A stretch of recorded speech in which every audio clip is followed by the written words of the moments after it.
Ladies and gentlemen, first of all, I want to thank Evelyn for not just the introduction, but for her now virtually lifelong commitment to this cause. Thank you, Myra Biblewit, and Dr. Larry Norton, thank you for the work you have done for so long. I congratulate the award winners, Angela Hartley Brody, Judy Kramer. My great friend Pierce Brosnan is here. Thanks for giving me a chance to say hello to a friend and get off the campaign trail. I'm grateful to all of you. You know, every time I see a pink ribbon, it's quite personal to me because my mother lost her own battle with breast cancer in early 1994 when she was precisely 70 years and 6 months old to the day. And I think about this a lot. When I was president, we did a lot of work on breast cancer. We dramatically increased the funding we were spending on research. And we started a really interesting program at the Department of Defense when we discovered that the incidence of breast cancer among women in the military was far higher than in the population as a whole. So we developed a whole response program which led to a very interesting set of medical findings and some efforts at prevention and also extremely early detection. In my last year in the White House, I signed a bill which expanded health care for women with breast cancer who previously had no health insurance. It was called the Breast and Cervical Cancer Prevention and Treatment Act. It was really important because women without health insurance are 40% more likely to die from breast cancer than women with insurance. And one of the reasons that I supported this last health reform effort is it will prevent dropping people who have pre-existing conditions, including breast cancer, from health insurance and prevent unreasonable medical caps from driving them into bankruptcy.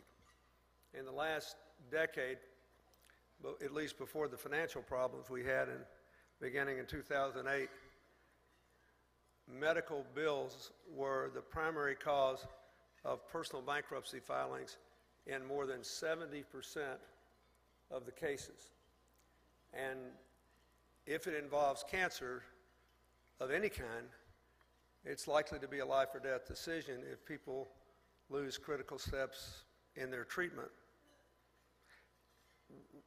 I just was doing some work with the National Breast Cancer Coalition who have decided to adopt a goal of eliminating breast cancer by 2020. I know for Ellen and me that would be great because we're not sure we'll be around in 2060 or 2070 or 2080, and we'd like to see it done. But it is actually conceivable now because after we sequenced the human genome in 2000, we began to fund a whole series of very serious research projects, and the genomic variances that are high predictors of breast cancer have pretty well been identified. And we're getting close on Parkinson's, Alzheimer's, and a number of other things.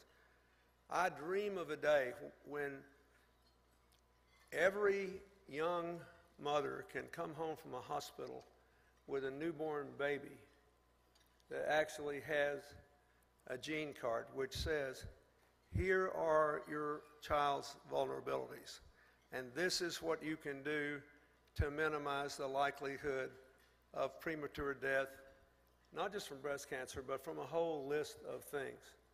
So as you all continue this work, I hope that two things will be done to support you. First, I hope you will continue to support research into the human genome to find the practical applications of all the genomic variances, and into diagnostic devices that can evaluate, for example, incipient tumors when they're smaller than can now be detected. Because I literally dream of the day when people will be able to just step into a tube, be scanned, and find things presently not findable, and then have them either encapsulated or extracted before they can become life-threatening. It is not unrealistic, but it's very important to remember that we have to have a two-track work here. We have to keep working on the means of identifying the predictors and then the means of dealing with things at a very early stage, even as we do research on this terrible disease. The second thing I would say is, after these elections on Tuesday, however they come out, I think it's really important that the Congress focus on making practical improvements in this health care law rather than repealing it. I do not want to go back to a time when people can be dropped from coverage because they have breast cancer. I think that would be a mistake. And look,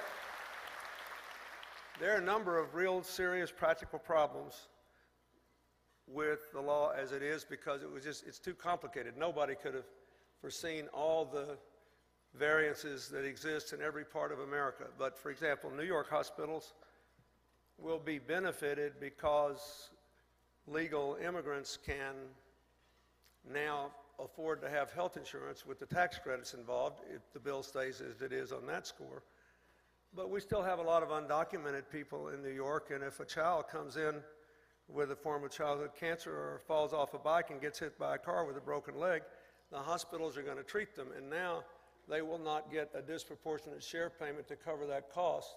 So there are lots of things that can be done. We can make the law better, but I hope that we will not be blind to the fact that this law will keep a lot more people with breast cancer alive by making sure they are not crippled by either losing their coverage because they have a pre-existing condition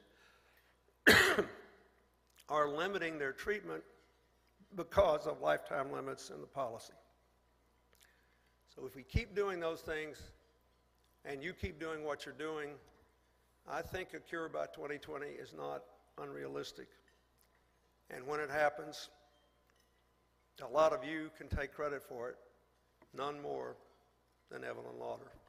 Thank you and bless you. Thank you.